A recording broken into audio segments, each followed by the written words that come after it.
عسلامة. اليوم باش نعملوا مع بعضنا صحن تونسي من أبن ما تجربوا حاجة بنينة، وخاصة توا في رمضان حاجة خفيفة وسريعة فيسع ما تحضر. بالنسبة للمكونات عندي هنا سلطة مشوية، عندي سلطة خضراء وبطاطا هنا سمطها في شوية ماء وفلفل أكحل وشوية ملح وشوية كركم. أول حاجة خليت الصحن بتاعي حطيت السلطة مشوية نحلها على الصحن كامل. توا في المرحلة هذه نزيد عليها السلطة الخضراء كيف بنفس الطريقة نحلها على الصحن كل.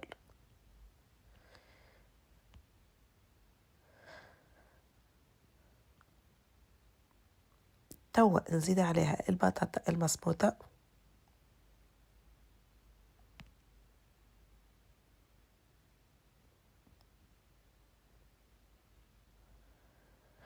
وتوا في الاخر نحط العظمة متاعي.